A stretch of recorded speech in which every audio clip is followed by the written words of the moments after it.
சரணடைந்து வாழ்வதை விடவும் சண்டையிட்டு சாவது மேலானது என்கிறார் என் உயிர் தலைவன் மேதகுவே பிரபாகரன் அவர்.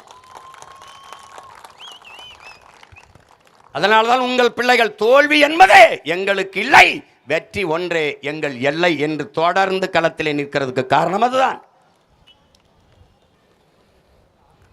உழவு இல்லை என்றால் உணவு இல்லை, உணவு இல்லை என்றால் உயிர்கள் இல்லை, உயிர்கள் இல்லை என்றால் உலகம் இல்லை.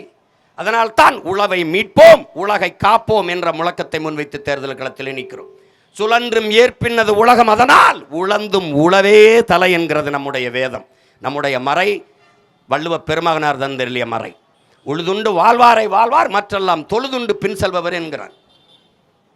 இருந்தோம்பி இல்வாழ்வதெல்லாம் விருந்தோம்பி வேளாண்மை செயல் பொருட்டு உழவினார் உலகிற்கானே அக்தாற்றாது எழுவாரை எல்லாம் பொறுத்துங்கிறான். உழவின் பெருமையை அவ்வளவு வலியுறுத்தி பாடிய நம்முடைய பாட்டனார் வள்ளுவ பெருமகனார்.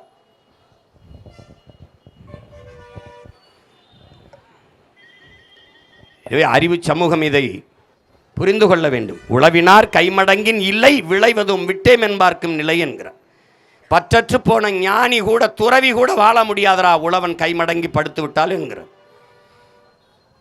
அந்த பரம்பரையில் அவன் பாடியது நமக்குத்தானே, நம்ம தானே உலகிற்கு அந்த வேதத்தை கற்பித்தோம்.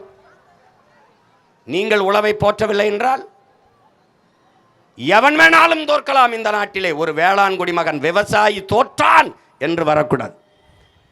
ஒப்பிட்டவரை ஒரு உயிர் உள்ளவரை நினை என்கிறான். அப்போ உணவிட்டவனை உயிராக நினைக்க வேண்டும் இல்லையா? சோத்துல தானே உப்பு போடுற, உணவுல தானே உப்பு போடுற. அப்போ உணவுப் பொருளை விளைய வச்சு தந்த விவசாயி எப்படி நினைப்பாய்? உயிராக நினை.